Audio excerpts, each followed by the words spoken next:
première chose que je retiens, c'est l'engouement qu'a suscité cette CAN auprès des supporters. Et s'il y a eu autant d'engouement auprès des supporters sur la CAN féminine, c'est parce que l'équipe a été performante, c'est parce que l'équipe a été agréable à regarder, c'est parce que on a atteint nos objectifs, voire même plus. Et cette équipe a emmené avec elle tout le public marocain et ça c'était quelque chose de fantastique. C'est quelque chose qu'il fallait créer en fait. Et c'est ce que cette équipe a réussi à faire.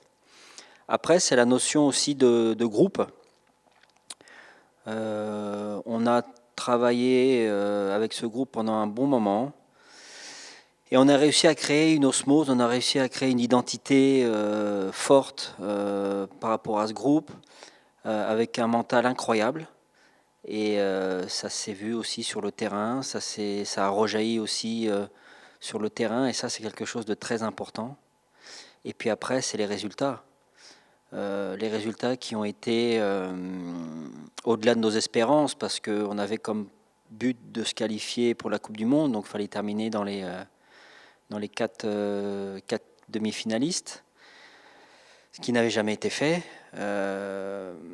Et au-delà de ça, on va atteindre cette finale et on perd cette finale. Mais voilà, au niveau résultat, ça a été magique aussi et on a été jusqu'au bout de nous-mêmes. Et puis ça doit nous permettre aussi de gagner en expérience, de continuer à travailler et à progresser.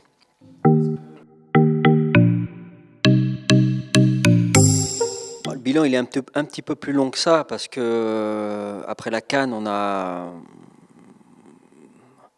commencé à reprendre nos matchs amicaux à partir du mois de septembre. L'objectif de travailler sur ces dates FIFA jusqu'au mois d'avril, c'était de jouer à l'étranger, de jouer en Europe pour encore une fois s'aguerrir, gagner de l'expérience, jouer des équipes européennes, des nations européennes qui sont meilleures que nous, comme on va rencontrer à la Coupe du Monde.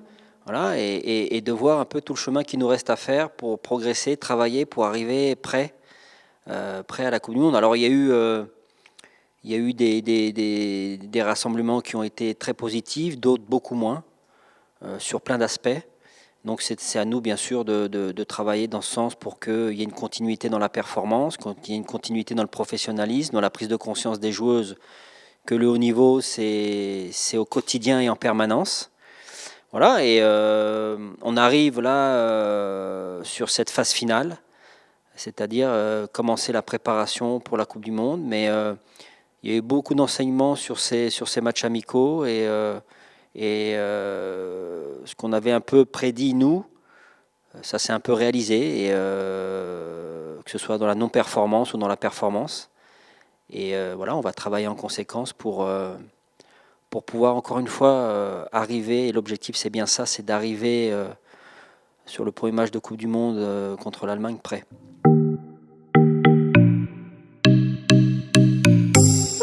Bah déjà on a l'Italie, après on a la Suisse et on joue à Melbourne, on joue contre la Jamaïque. Donc deux équipes européennes, ce qui peut coïncider aussi à jouer contre l'Allemagne. Après au niveau des classements FIFA, l'Italie est proche de la Corée, est aussi proche de l'Allemagne. La Suisse c'est pareil, c'est proche de la Corée, donc on a à peu près des équivalences de niveau qui pour nous sont intéressants. Et puis c'est des footballs qui sont différents, c'est des footballs qu'on va rencontrer lors de notre phase de poule à la Coupe du Monde. Puis c'est des clubs prestigieux, c'est des pays prestigieux, l'Italie, la Suisse, bon, ce sont deux pays qui sont quand même en Europe prestigieux. Donc voilà, ce sera à nous de bien préparer ces matchs-là pour bien préparer notre premier match de Coupe du Monde. Mais encore une fois, on sera dans une progression, dans une phase de préparation. Donc voilà, il faudra bien sûr performer, essayer d'avoir les meilleurs résultats possibles, mais selon aussi ce que nous on attend sur le terrain par rapport au système qu'on va jouer, par rapport aux joueuses qu'on va faire jouer, combien de temps, voilà, toutes ces choses-là qui rentrent dans ce paramètre de préparation.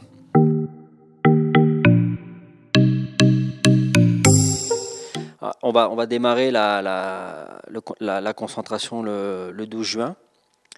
Donc on aura une trentaine de filles, un peu plus de 30 filles. On va faire une semaine ici au complexe pour commencer à préparer tout ce qui est séance athlétique, un peu de séance terrain. Et puis on va partir en Autriche faire le plus gros de notre préparation avec une sélection plus réduite de filles. Et puis on va faire toute notre préparation avec 2 matchs amicaux, donc contre l'Italie et contre la Suisse. Et avant de partir au mois de juillet à Melbourne, on refera encore un bilan avec le staff pour réduire encore l'effectif et repartir avec un effectif quasi complet par rapport à la demande de la FIFA, parce qu'on a le droit à 20 joueuses plus 3 gardiennes, donc on sera un petit peu plus. Et on aura un dernier match amical contre la Jamaïque, là-bas à Melbourne au mois de juillet, avant notre premier match contre l'Allemagne.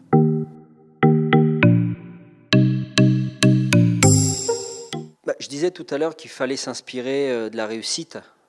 C'était important.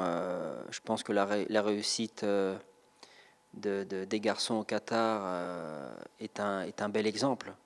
Je pense que c'est surtout un exemple de groupe.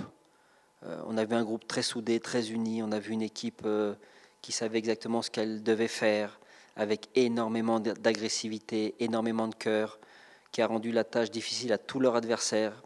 Voilà, c'est un peu aussi ce que nous, on doit faire dans cette Coupe du Monde. On n'est clairement pas les favoris du groupe, mais on doit se comporter comme une équipe qui n'a rien à perdre, une équipe qui joue pour se qualifier pour les huitièmes de finale, une équipe difficile à manœuvrer. Et à partir de là, si on arrive à avoir ces ingrédients-là, on peut croire à un exploit, on peut croire à aller en huitième, on peut croire à beaucoup de choses. Après, il faut emmagasiner un maximum d'expérience aussi par rapport à cette compétition. C'est la première fois. Mais voilà, on est, comme je le dis à chaque fois, que ce soit pour la CAN ou encore là pour la Coupe du Monde, on ne peut rien prévoir avant. C'est le jour J qu'il faudrait être bon, qu'il faudrait être là, qu'il faudrait être performant. Et en tout cas, nous, on fera tout ce qui est en notre pouvoir avec le staff pour préparer les filles à être prêtes pour le match contre l'Allemagne.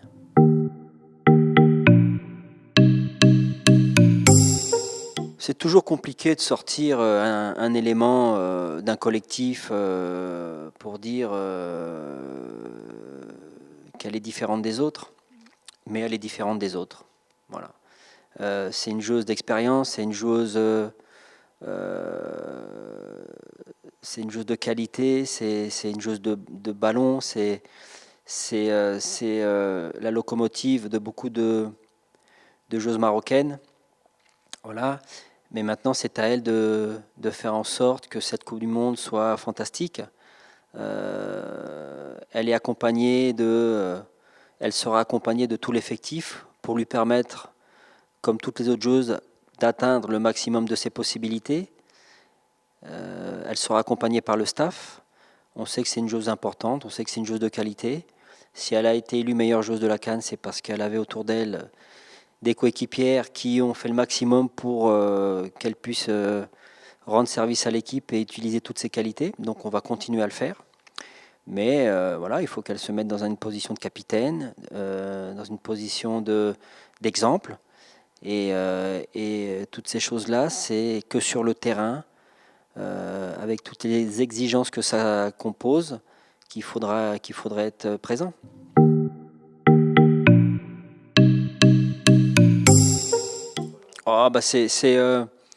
L'Allemagne, c'est deuxième nation mondiale, donc c'est une équipe qui est très solide. C'est des joueuses qui jouent très régulièrement les demi-finale, finale de Ligue des Champions. Voilà, c'est une équipe qui a l'habitude de performer. Il y a énormément de qualité. Je pense qu'on ne présente pas l'Allemagne. Tout le monde la connaît, tout le monde sait de quoi elle est capable. Voilà, c'est la favorite du groupe. Donc c'est une équipe qui est très très très complète. Après, pour vous parler de la Corée, c'est une équipe qui est très disciplinée. Qui a souvent un schéma tactique différent. On a encore vu quelques images. Voilà, ça travaille, c'est discipliné, c'est cohérent, et puis c'est efficace. Après, la Colombie, c'est un football un peu plus, comment je peux dire ça, un peu plus fleuri, un peu plus technique, mais en même temps, quand on voit le match qu'elles ont fait contre la France, notamment sur la première mi-temps, c'est des joueuses qui sont très agressives, très bonnes dans le duel, qui sont capables d'éliminer avec de la qualité individuelle. Voilà. C'est des footballs qui sont différents. C'est trois équipes, trois nations différentes avec des footballs différents, mais surtout avec de gros potentiels, avec de la qualité individuelle dans chaque équipe. Voilà, donc ce sera à nous collectivement de faire en sorte de performer pour pouvoir exister dans cette poule.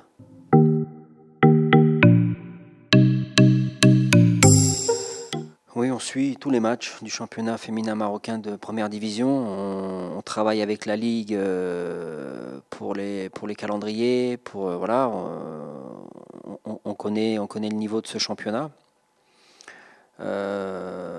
C'est un championnat qui est perfectible, c'est un championnat qui doit encore progresser, c'est un championnat qui doit encore se professionnaliser encore plus.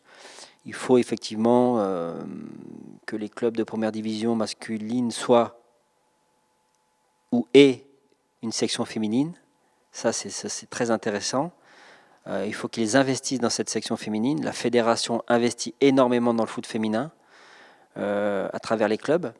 Donc il faut qu'à moyen terme, il faut des résultats, il faut que le championnat soit plus compétitif, il faut que les joueuses progressent, il faut qu'on puisse nous avoir le choix en tant que sélection de prendre des joueuses ou de regarder des joueuses qui sont susceptibles de jouer dans toutes les équipes de première division, alors qu'aujourd'hui c'est pas le cas. Donc voilà, il faut encore travailler, il faut professionnaliser les staffs encore plus, et puis faire en sorte que le foot féminin marocain de club soit un foot féminin de compétition, de haute compétition.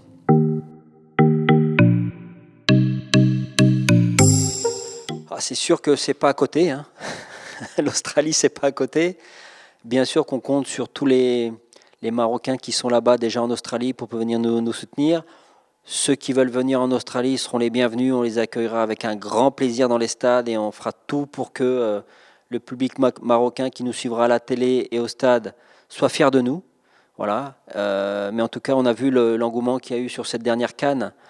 On fera tout en tout cas pour se qualifier et on sera très très très heureux de voir du public marocain dans les stades pour venir nous soutenir.